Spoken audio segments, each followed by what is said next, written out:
Isang panibagong umaga ang sa ating pinagpala. Malinaw na isip, buhay at panibagong lakas. Sa maghapong paggawa hanggang sa payapang pagtulog, tanging sambit ng puso, Ama, salamat po. Salamat po.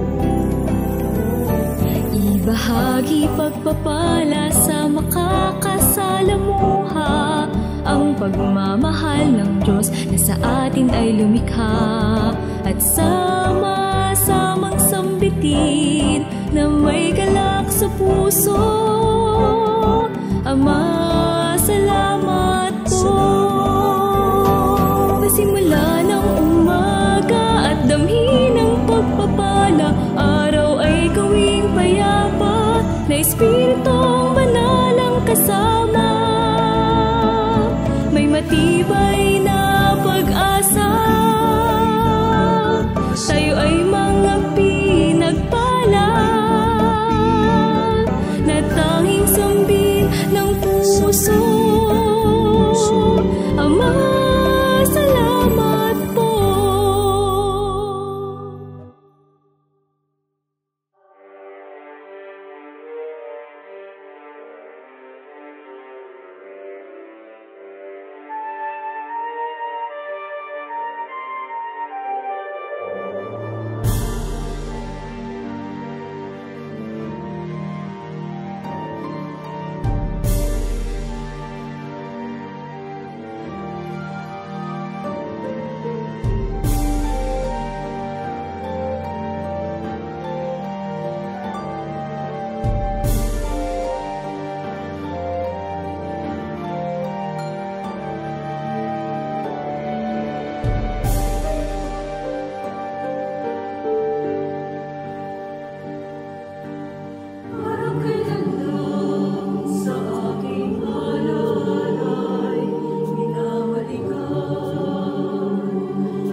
magkakilala, isang pananampalataya. Nagayami isang pag-ibig at isang pag-asa. Naglilingkuran at nanghihiligan sa isa't isa.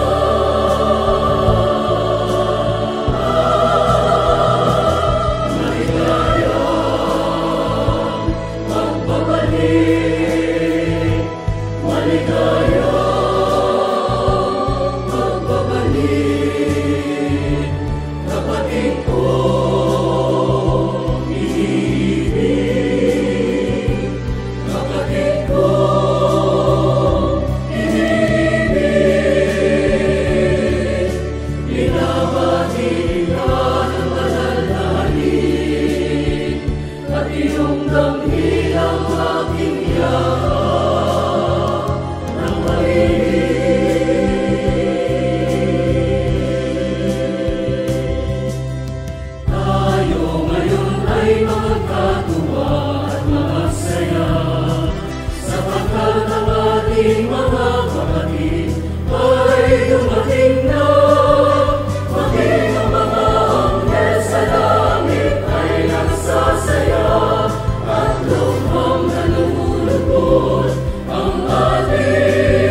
Kapayapaan at mapagpalang araw po ang sumaating lahat.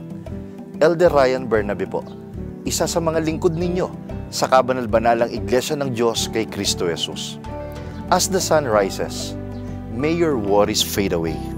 Good morning and have a blessed day. Simula ng umaga at damhin ng pagpapala, araw ay gawing payapa, na Espiritong Banal ang kasama. May matibay na pag-asa, tayo ay mga pinagpala, na tanging sambin ng puso. Ama, salamat po.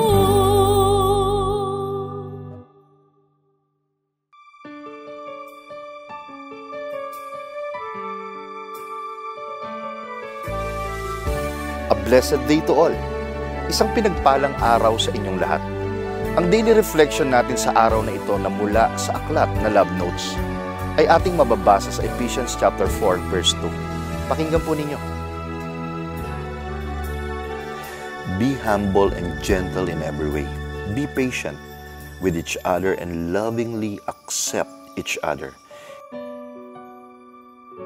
Love one another. This is the law decreed by God.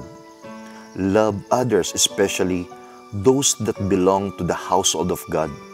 Agape love is to be humble and gentle to one another, patient and understanding for the ways of others. Accepting everyone as Christ accepts him, her, in his household is a reason why we should accept each other in love. Hate the sin and not the sinner. God loved us when we were still sinners. Magmahalan kayo. Ito ang kautosang ipinahayag ng Diyos. Mahalin ng lahat, lalo na ay ang mga kapatid natin sa sangbahayan ng Diyos. Ang pag-ibig agape ay ang pagiging mapagpakumbaba at magiliw sa isa't isa, maging pasensyoso at maunawain sa mga paraan ng iba. Hindi siya nagtangi ng tatanggapin sa kanyang sangbahayan at ito ay sapat na dahilan kung bakit dapat nating tanggapin ang isa't isa sa pag-ibig. Kapuotan ng kasalanan sa halip ang nagkasala. Tayo man ay inibig ng Diyos nang tayo mga makasalanan pa. Damahin po ninyo ang awit na inyong maririnig mula sa Mana Choir sa probinsya po ng Rizal. Ang awit na pinamagatang Damhin ang Aming Yakap.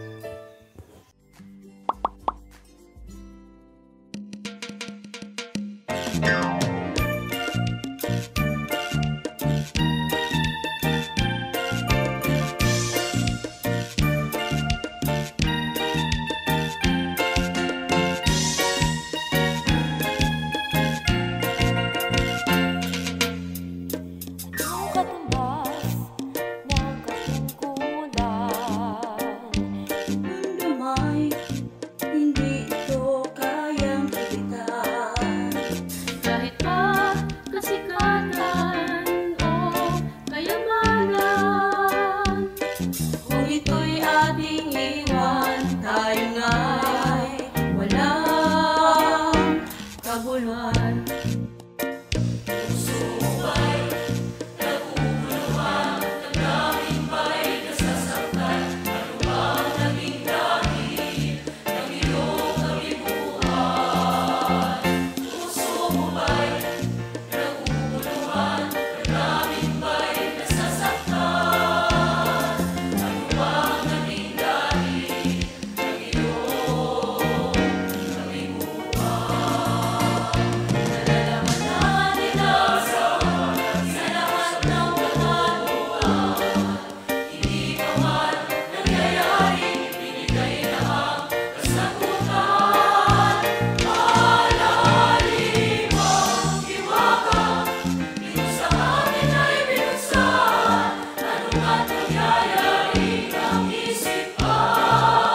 A blessed day to all.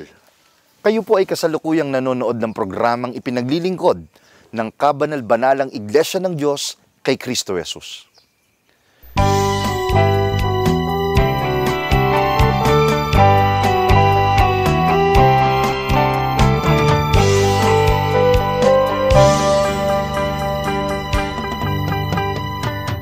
Sinubukan mo nang maging positibo, nagbasa ka pa ng mga advice tungkol sa self-confidence. Pero bakit gano'n? Feeling not good enough pa rin. Paano nga ba haharapin ng isang kabataan ng ganitong challenge sa kalooban? Bakit ba hindi ako mahusay o magaling na gaya ng iba? Ang tanong na yan ang sasagutin ng segment na Youth Worshiping God.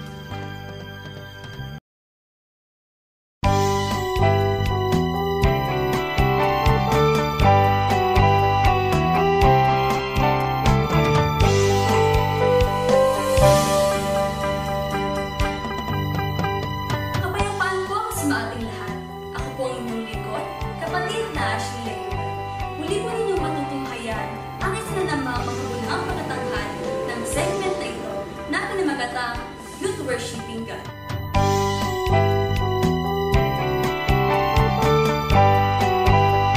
Ang episode na aming ipaglilingkod ay naglalayon na maiunawa kung gaano kahalaga para sa mga kabataang Kristiyano ang paggugol ng oras sa mga nararapat na bagay at paano makakaiwas sa mga bagay na hindi makakatulong sa atin physically at lalo na spiritually. Kaya naman, kayo ay aming inaaliyahan na tunghayan ang aming pagtatanghal na pinamagatang Why am I not as good as others? Ang pagiging bata sa henerasyong ito ay medyo iba at mahirap. Tayo ngayon ay nakatira sa isang digital na mundo kung saan tila ang ating pang-araw-araw na buhay ay nakadepende rito. Dahil sa technological advances at aftermath ng pandemic, mas gumugugol tayo ng mas mahabang oras sa online kaysa dati. Noong ipinatupad ang mga lockdown, ang mga institusyong pang-edukasyon ay pansamantalang sinara. Kaya, online ang mga klase na i-set up upang magpatuloy ang pagkatuto ng mag-aaral.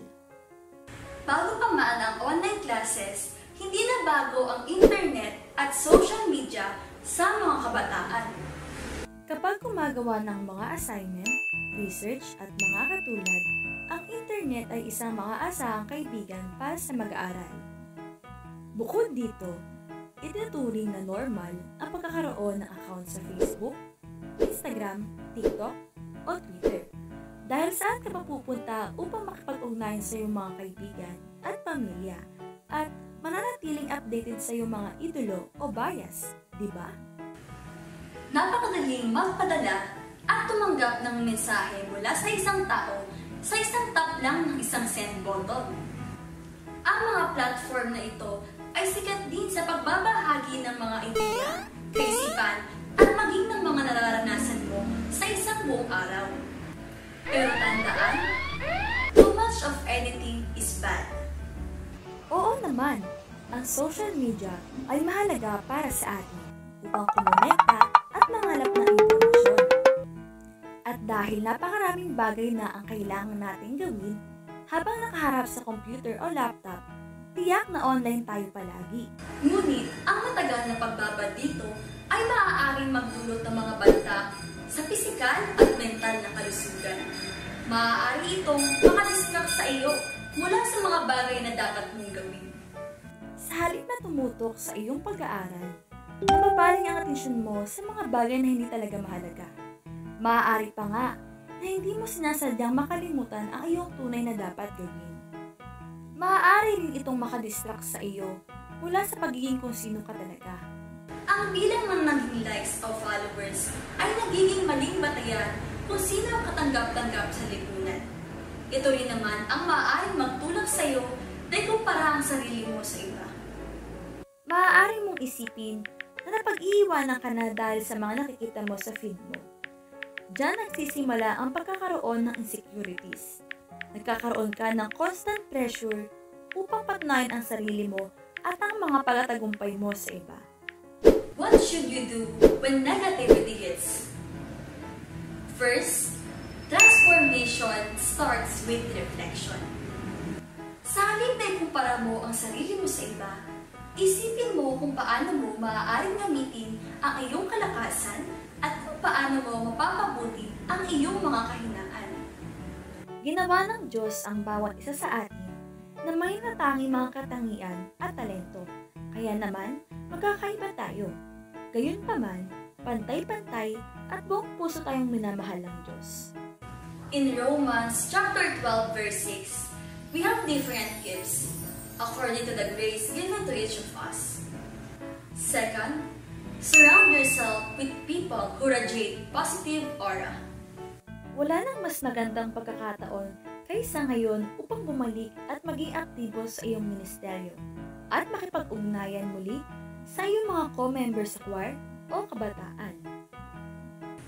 Tiyak na sa piling nila, mararamdaman natin ang pag-iibigang magkakapatid na itinuro sa atin ng Panginoon. And that's the positive aura we need in our lives. Lastly, the most powerful and effective thing in the world, pray. Kapag nararamdaman mong overwhelming na ang mga bagay sa buhay mo, maglaan ka ng oras para makipag-usap sa Diyos ng buong puso. Imbis na magalit sa social media, ilabas mo ang iyong nararamdaman sa Kanya. Isuko mo ang lahat sa Kanya. Kapag tayo ay mahina, ang Diyos lamang ang makakapagpalakas sa atin. Doing this will help you harbor a positive mindset. It will make your mind clear and your heart lighter.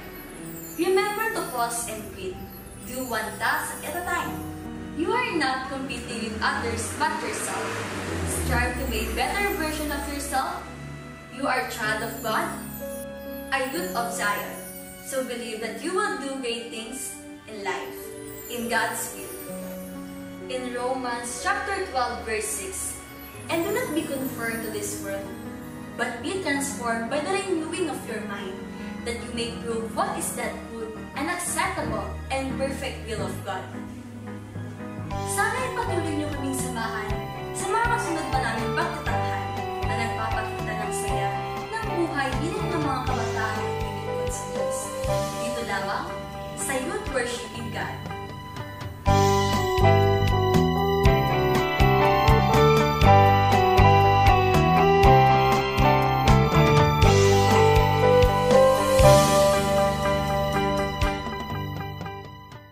Mga kaibigan, maraming salamat po sa pagtangkilik ninyo sa ating pagtatanghal. Maligayang panonood po sa kapatiran ng Kabanal-Banalang Iglesia diyan sa Negros Island at Panay Island at sa kanilang tagapangasiwa ang matandang kapatid na Archie Macalino. Salamat din po sa lahat ng kapatid na nag-share ng link ng ating telecast at sa lahat ng nanonood na hindi pa namin kakilala sa kasalukuyan. Sumainyo nawa ang biyaya ng Panginoon sa panibagong araw na ito. At sana ay makasama namin kayo sa muling pagtatanghal ng programang Blessed Day. Sa bahagi pong ito, inaanyayahan ko po kayo na sumama sa isang panalangin. Ating pong pasalamatan ng Panginoon at ipagtagubilin ang panibagong araw na ito na ating lalakaran. Manalangin po tayo. Aba, Panginoon po naming Diyos, maraming salamat po sa iyo sa walang sawa at patuloy mong pagbibigay ng kalakasan sa lahat ng mga tao, sa amin na iyong mga iniibig. Pinasasalamatan namin na ginagamit mo kaming kasangkapan upang ang kahayagan ng iyong pagtulong, ang manifestasyon ng iyong mabuting damdamin sa lahat ng mga tao ay naipaglilingkod sa pamamagitan ng programang ito. Marami man sa kasalukuyang panahon na hindi maiiwasan na tinitignan ng sariling hindi sapat sa maraming mga bagay. Subalit, pinatunayan mo na hindi ito totoo. Ang totoo ay nariyan ka upang maging handang tulong, upang palakasin ang kalooban ng lahat ng mga tao, na kung meron mang kaisipang hindi kami sapat, sa tulong mo ay magiging sapat ang bawat isa sa amin. Maraming salamat sa iyo. Sana'y patuloy mo kaming kasangkapanin at mapaunlad pa ang programang ito na ang itinatanghal lamang ay ang iyong kalwalhatian. Dalangin namin ng lahat, Panginoon, sa pangalan mong Kristo Jesus na aming tagapagligtas. Amen. Maraming salamat po sa inyong pagtangkilik sa palatuntunang ito ng Kabanal-Banalang Iglesia ng Diyos kay Kristo Jesus. Kung nais po ninyong mapanood ng iba pa naming programa, mag-subscribe sa ating YouTube channel na The Most Holy Church at bisitahin ang aming Facebook fanpage na MHC Media.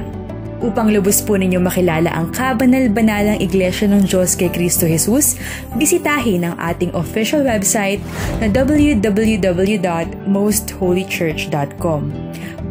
Para naman po sa inyong katanungan, prayer request o libreng Bible study sa inyong tahanan, i-post lamang ang kahilingan sa comment section ng programang ito. Maaari din po kayong tumawag o mag-text sa mga sumusunod na numero. Sa Smart o Talk and Text, 0909-555-5009. Sa Globe o TM, 0926-383-0454. Sa Dito SIM, 0991-419-2027. At sa landline, 8255-6949 o 8553-0946. Maraming salamat po.